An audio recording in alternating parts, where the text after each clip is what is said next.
Tahap terakhir dalam respirasi aerob yaitu rantai transport elektron dan kemiosmosis. Kalian tahu nggak sih sebenarnya sebagian ATP itu dihasilkan pada tahap ini? Jadi, rantai transport elektron dan kemiosmosis merupakan suatu proses produksi ATP dari NADH dan FADH2 yang dihasilkan dalam proses glikolisis, dekarboksilasi, oksidatif, dan siklus Krebs. Kenapa sih NADH dan FADH2 harus diubah menjadi ATP terlebih dahulu? Perlu kalian ketahui karena bahwa NADH dan FADH2 ini merupakan salah satu bentuk energi yang tidak dapat langsung digunakan oleh tubuh, jadi harus diubah dulu menjadi ATP, baru bisa dimanfaatkan oleh tubuh. Oleh sebab itulah rantai transport elektron dan kemiosmosis pada respirasi aerob ini sangatlah penting. Rantai transport elektron dan kemiosmosis ini terjadi di mitokondria, tepatnya di membran dalam mitokondria atau bisa disebut dengan kristal. Ini adalah bagian dalam mitokondria. Bagian dalam mitokondria tersusun atas fosfolipid bilayar, kompleks protein 1, kompleks protein 2, kompleks protein 3, dan kompleks protein 4. Terakhir yaitu ATP sintase, disebut juga dengan rantai elektron, karena dalam prosesnya terjadi transfer elektron dari satu protein ke protein lain. Dan oksigen bertindak sebagai penerima elektron, terakhir membentuknya H2O. Proses perubahan NADH dan FADH2 menjadi ATP terdapat perbedaannya. Yang pertama, pengubahan NADH menjadi ATP.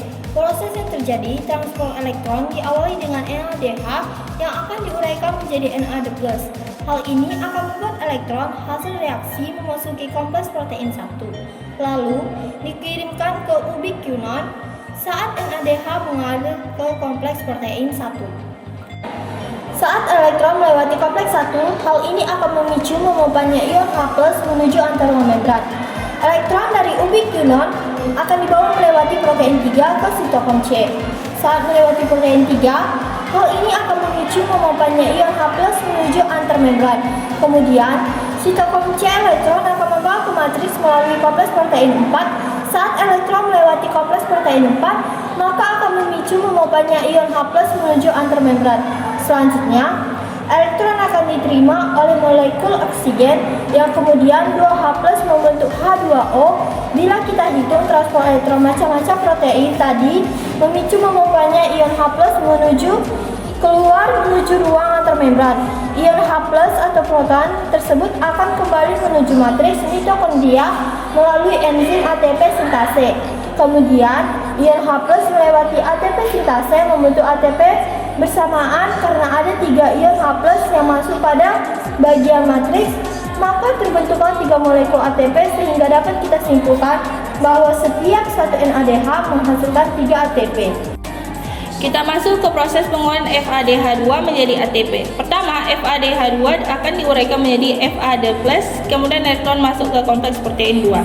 Transfer elektron kompleks protein 2 ini tidak memicu banyaknya ion H+ keluar menuju ruang antar membran. Setelah dari kompleks protein 2, elektron akan ditangkap oleh ubiquinon. Setelah dari quinon, elektron akan dibawa sitokrom C dan melewati kompleks protein 3. Saat melewati kompleks protein 3 akan dikeluarkan ion H+1. Berikutnya elektron dari sitokrom C akan dibawa ke matriks kondria melalui kompleks protein 4. Pada saat melewati kompleks protein 4 akan dikeluarkan kembali ion H+1. Selanjutnya elektron molekul oksigen yang berikat dengan 2H+ membentuk H2O. Setiap ion yang terbentuk akan masuk ke ATP sintase. Untuk membentuk ATP, jumlah ion H+ dikeluarkan berjumlah 2, sehingga pengubahan 1 FADH2 akan menghasilkan 2 ATP. Proses transport elektron ini sampai tahap diterimanya elektron oleh oksigen yang merupakan aksetor elektron terakhir. Sedangkan proses pembentukan ATP oleh sintase tersebut disebut kemiosmosis.